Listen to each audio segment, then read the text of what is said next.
최근 아동이 태어나면 그 의료기관이 지방자치단체에 출생 사실을 통보하도록 하는 출생통보제가 국무회의를 거쳐 국회에 제출되었습니다. 지난해 제가 출생통보제를 의무화하도록 하는 내용의 가족관계 등록법 개정안을 발의를 하고 1년이라는 시간이 속절없이 흘렀습니다. 하지만 이제라도 정부가 실효성 있는 아동 출생 통보 제도를 도입하기 위해 적극적으로 나섰다는 점을 다행스럽게 생각을 합니다. 그동안 출생은 했으나 출생 신고가 되지 못한 아동은 기본적인 예방 접종은 물론 의무 교육까지 그 어떤 국민으로서의 권리를 누리지 못하고 방치되어 왔습니다. 이러한 아동은 결국 부모의 학대와 방임이 발생한 뒤에야 발견되거나 무연고 아동 사망 사건의 피해자로 발견되고 있는 것이 현실입니다. 그리고 우리 사회에 출생 등록을 하지 못한 아동이 어느 정도인지 가늠조차 할 수 없는 상황입니다.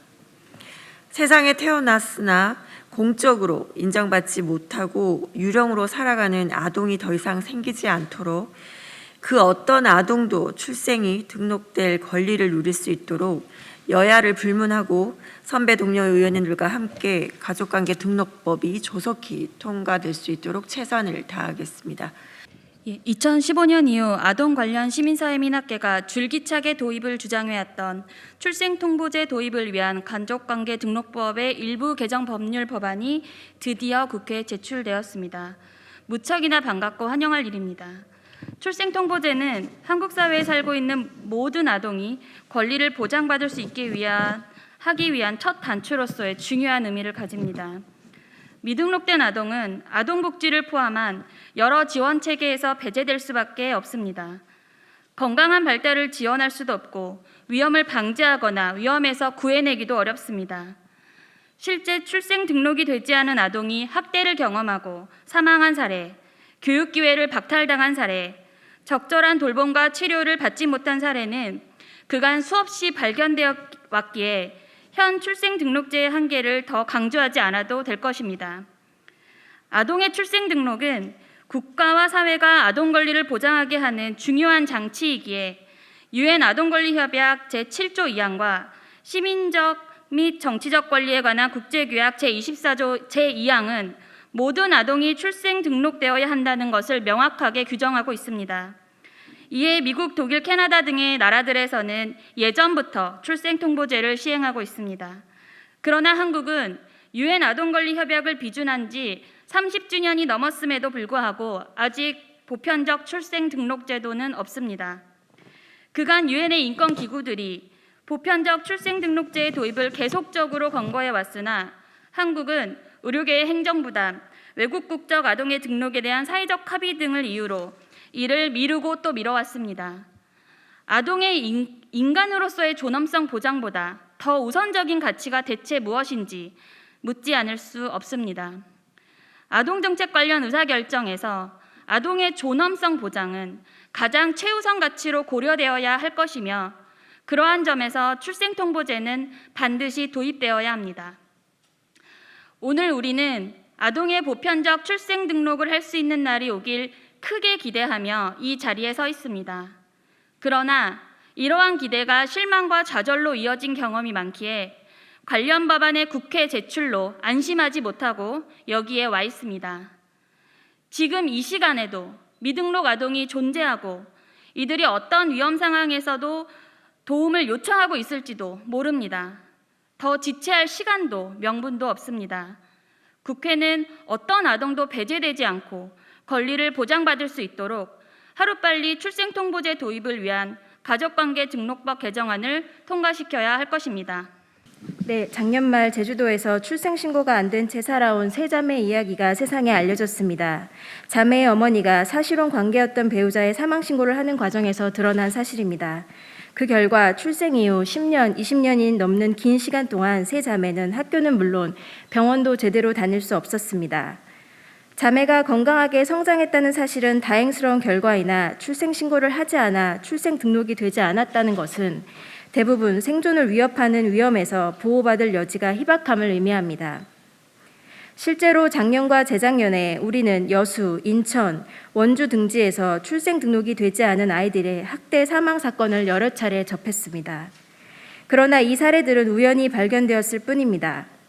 여전히 우리 사회는 출생신고를 부모가 알아서 할 문제, 국가가 개입할 영역이 아니라는 관점에서 개인에게 모든 책임을 지우고 국가는 방관하고 있습니다. 출생신고 제도의 공백을 줄이고자 부모가 출생신고를 하지 않는 경우 검사나 지방자치단체장이 출생신고를 할 수 있다는 규정이 2016년 도입되었습니다. 그러나 실제로 이는 거의 이용되지 않습니다. 보편적 출생신고 네트워크가 실태조사 과정에서 확인한 바에 따르면 개정법을 몰랐다거나 알아도 학대 아동이 아니면 적용 대상이 아니라거나 법률상 아버지로 추정되는 배우자나 출생신고를 원치 않는 엄마가 민원을 넣을 수 있어서 등등 이유는 다양했습니다. 그러나 결과는 하나입니다. 아동은 출생 등록이 되지 않아 어려움을 겪었고 각종 보호와 지원이 원활하게 제공되지 않았습니다. 국가의 출생 등록 의무는 원 가정에 대한 알 권리를 포함해 아동의 정확한 출생 사실을 기록하고 출생 직후 등록되도록 신속성을 확보하는 것입니다. 이제는 국가의 이 공적 의무가 제대로 시행되어야 할 때입니다. 출생 등록될 권리는 아동의 당연한 권리로서 이는 부모의 처지나 신고 의사에 따라서 또는 부모가 한국 국적을 가지고 있는지 여부에 따라 차별적으로 인정되어서는 안 될 것입니다. 국회는 하루빨리 개정안 통과를 통해 출생 통보제를 도입하고 아동 권리 보호의 첫 걸음을 내디뎌야 합니다. 한국의 현행 출생신고 제도는 신고 의무를 부모에게 일임하고 있기 때문에 부모가 아동의 탄생을 알리지 않으면 국가는 아동의 존재조차 파악할 수 없습니다. 부모의 여러 사정에 따라 출생신고의 절차가 현저히 어려워지거나 아예 출생신고를 할 수 없기도 합니다. 부모의 출생신고가 미뤄지는 사이 아동은 보호체계 내에서도 존재하지 않는 아이로 내몰리고 있습니다. 경우에 따라 길고 어려운 절차를 거치면 부모가 아니더라도 아동의 출생신고를 할 수 있기에 보편적 출생신고 네트워크는 올해 1월 출생등록 실무 안내서를 발간하여 전국에 배포했습니다. 하지만 제도를 최대한 알고 이용하더라도 여전히 장벽은 너무도 많습니다. 다행히 정부는 출생통보제 도입을 위한 가족관계등록법 개정안을 국회에 제출했습니다. 적어도 의료기관에서 출생한 아동의 출생등록은 누락되지 않도록 공공이 책임지게 되므로 출생통보제 도입을 통해 출생신고 제도의 공백은 상당히 메꿔질 것입니다. 의료기관은 업무 부담 등을 이유로 출생통보제 도입을 강하게 반대하고 있습니다. 그러나 국민의 안전과 보건의료라는 공적 책무를 부담하는 의료기관이 본연의 목적에 부합하여 사회적 의무를 나누어지는 것은 결코 불합리하지 않습니다. 다만 출생통보제가 도입되더라도 가족관계등록법은 국민을 대상으로 하기 때문에 외국 국적 아동은 출생신고를 할 수 없어 출생 사실을 공적으로 증명할 방법이 없습니다. 최소한 태어난 장소를 관할하는 국가에서 출생한 사실은 확인받을 수 있도록 현행 법 체계를 개선해야 합니다. 국가의 역할은 출생신고에서 누락될 수 있는 아동의 존재를 파악하고 발굴하며 필요한 조치를 적극적으로 제공하는 데 있으며 이는 모든 아동에게 차별 없이 적용되어야 합니다. 보편적 출생등록제도 도입이 미뤄지는 사이 존재조차 알려지지 않고 세상을 떠난 아이들, 존재하나 아동이라면 기본적으로 누려야 할 권리를 보장받지 못하는 아이들의 이야기는 멈추지 않고 있습니다. 출생통보제는 모든 아동의 보편적 출생등록을 위해 반드시 갖춰져야 할 제도입니다. 각종 사유로 출생등록이 안 되는 현실은 국가가 아무것도 하지 않기 때문에 발생한 상황입니다. 오직 아동만을 중심에 둔다면 더 이상의 변명은 필요 없을 것입니다. 기자회견문 낭독하겠습니다. 출생통보제 도입에 관한 가족관계등록법 일부 개정 법률안이 3월 4일 국회에 제출되었다. 정부가 출생통보제 도입을 밝힌 이후 거의 3년이 되어가는 시점이다. 지난해 보편적 출생신고 네트워크가 전국 아동양육시설 등의 출생신고 여부를 실태조사한 결과에 따르면 2년간 146명의 아동이 출생신고가 안 된 채 시설에 보호되었고 그중 약 20%는 조사 당시까지 출생 미등록 상태에 있었다. 일시보호 이후 가정복귀되어 출생신고되었는지 여부를 알 수 없었다는 답변도 있었는데 공공의 아동보호 체계에서 출생등록에 대한 공적인 책무가 제대로 이행되지 않는 실태를 알 수 있다. 출생의 등록은 존재의 증명에 필수적이다. 등록의 요건이 아동의 존재라면 신고와 무관하게 세상에 태어난 모든 아동의 존재를 파악하는 것은 필수적이다. 99.6%의 출생아가 병원에서 태어나는 현재 출생통보제 도입은 최대한 빠짐없이 아동을 찾아내는 주요한 역할을 할 수 있다. 온 마을이 한 마음으로 탄생을 축하하여 사회적 연대를 실현하는 의미를 갖고 있다. 개정안은 출생통보를 받은 시운면회 장이 부모에게 출생신고를 최고한 이후에도 신고를 하지 않은 경우에는 직권으로 가족관계등록부에 출생을 기록하도록 하여 출생등록에 대한 공공의 의무를 법안에 반영하였다는 의미도 있다. 현행 가족관계등록법도 부모 등의 출생신고를 하지 아니하여 자녀의 복리가 위태롭게 될 우려가 있는 경우에는 검사나 지자체장이 출생신고를 할 수 있다고 정하고 있으나 사실 실무에서 거의 이용되지 않는 한계가 있었다. 출생통보제는 국가가 직접 출생의 등록 주체자로 역할해야 한다는 관점의 전환을 가져올 것이다. 다만 현재 논의되고 있는 출생통보제도 아쉬움은 있다. 어머니에게 주민등록번호, 외국인 등록번호 또는 의료급여 관리번호가 없으면 출생사실의 통보 대상에서 제외된다. 설령 출생이 통보되더라도 이주아동은 국내에서 출생신고를 할 수 없다.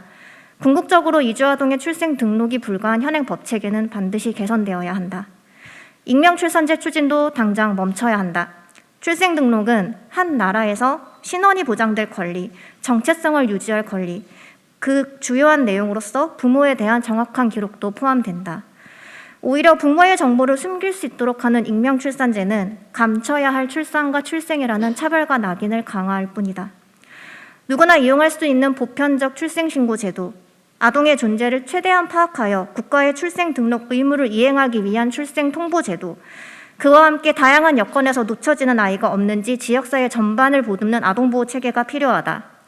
국가의 무관심 속에 놓쳐진 아이들이 뒤늦게 발견되고 국가의 무관심 속에 사망한 뒤 발견된 사례를 수없이 목도한 이 현재 이제야 출생통보제 도입 논의가 국회에 제출되었다. 변화를 위한 시작에 더 이상의 주저함은 없어야 할 것이다.